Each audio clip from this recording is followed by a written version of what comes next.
Murakaza neza kumenya STTV bakunze kumenya STTV muraho neza. Reka turebere hamwe rero uko ushobora kureba niba waracikanwe mu bijyanye na NESA yongereye igihe cyo kuza gukora application cyangwa ku applyinga mu bijyanye no kuzakosora abantu b'abakosozi cyangwa abantu bakosora ibizamini bya teori bongereye icyumweru abari bacikanwe mwagerageza amahirwe ntabacike. Uko bigaragara ku rubuga rwayo teka twinjiye turebe no kwinjira kuri nesa.gov.rw cyangwa ufite link ugatiyigeraho ako kanya, ariko utabizi utazi iyo link wazana ukaza ku rubuga rwa nesa.gov.rw ukazana handitse services ukakirika iyo kuri services ukafungura ahita afunguka ya link yo kwa applyinga portal aho nari service portal. Yarangiza ukaza urabona ko izindi ugahita ufungura nanditse accessories makers and checkers. Tujye ku applyingira umuntu uri wacikanwe no ku applyingira turebe ibyo yasabwa ko yakoze bongereho igihe rero nkuko muri kureba ku ngenga bihiri hano.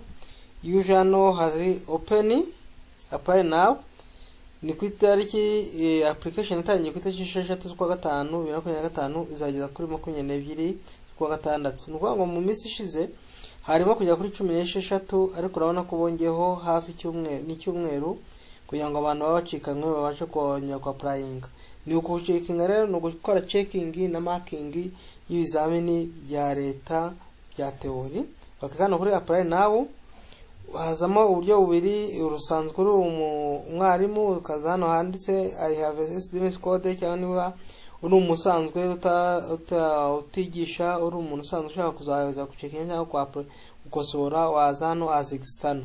Tuhita twebwe nk'umwarimu turaza hano tugiye kuri SDMS code. Ibyo ugomba kuba wujuje ni ibi ngibi muri kubona.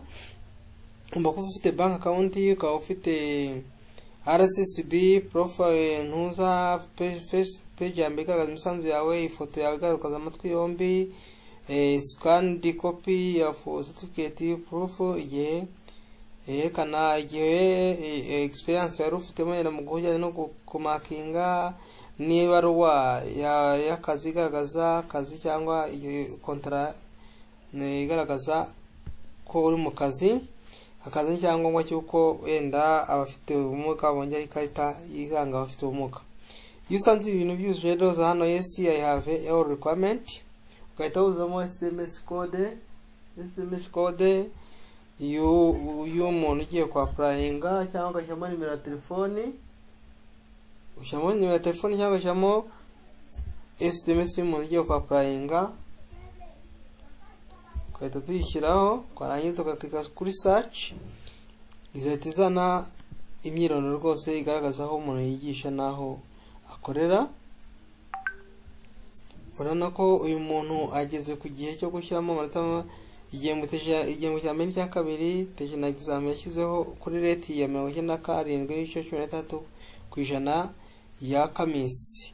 Tuhita tuvuga ko arebe ko email yiwe ari sawa, nimba atari akirika na handitse update email ahindura email yari yashyizemo, nimba ariyo arajya send verification code ikamusendinga code kuri email yiwe igahita imuhaye code igahita niyuzuzamo igahita ifungura noneho igahita imwereka choice noneho. Iyi marking guide ikorwa mu byiciro bitatu, hari step ya mbere exam paper, step ya kabiri bank and RCCB confirmation, ya gatatu no kwatakingaho and requirement. Hano rero ya mbere ni uguhitamo aho uzakosora. Mbibutse ko hano wemerewe guhitamo biterwa n'ikintu wigisha. Nimba wigisha nk'uyu muntu yije entrepreneurship yemerewe gukosora entrepreneurship yakoresha eshatu. Yemerewe yigisha ubwo nuko ngo yigisha muri MC akigisha muri Toronkome akigisha no muri LFK. Ni ukuvuga ngo hano hose yemerewe kuba afite amahirwe yo kuhitamo aho yakosora. Niba yemerewe muri MC uraheba ari hitamo, ariko mwibutse ko niba uhisemo hamwe ntabwo yemerewe kwongera kwa applyinga ahandi, ubwo naho ngaho uri buhitemo gusa. Nimba yemerewe guhitamo Toronkome ubwo ni uzajya gukosora gusa, ahandi muri section ntabwo uzajyayo. Niba ari muri LFK niho uzemererwa gukosora, ahandi ntabwo uzajyayo. Urugero tuvuge ko yenda hisemo gukosora LFK azakirika iyo wahisemo marking ihita hano hejuru, marking or checking theory, national exam, entrepreneurship. Iyo bakubwiye rero guhitamo niza markinga isomo runaka mu byo kugira ngo tutandukanye abantu ba checkinga n'abakosora. Aba checkinga batandukanye n'abakosora. Iyo ugeze ahangaha bakubwira akareka amasomo uzagira, ntibakwereka amasantere, ubwo uba wiyandikishije mu bazakosora. Iyo bakwita amasenta ntibakwereka amasomo runaka, wowe yiyandikishije mu bazacekinga. Ubwo ndizera abantu bamaze kutandukanye. Ahangaha ho uyemerewe kuba yakosora, arapurayinga mu bazakosora, ntabwo azaba cekinga, nubwo n'abazamakinga. Ukaza hano kuri step ya mbere upload account information, ugashyiramo icyangombwa cy'umwarimu sako gifite size kitarenze kilobyte 100, kiri muri kilobyte 100 zitarenze size, kandi kiri muri PDF. Hano hejuru ukandikamo choose the bank account name, ugahitamo nimero account yendegwamo, ugahitamo amara kuyitamo, ugashyiramo nimero ya telefoni, nimero ya konti yawe uyanditse mu magambo. Hano no hasi ugahita uploadingamo icyangombwa kibigaragaza iko ari nimero ya konti yawe yari kinga kugiye ko kigomba ko kiri muri PDF. Ugashaka document ugashyiramo, warangiza nabwo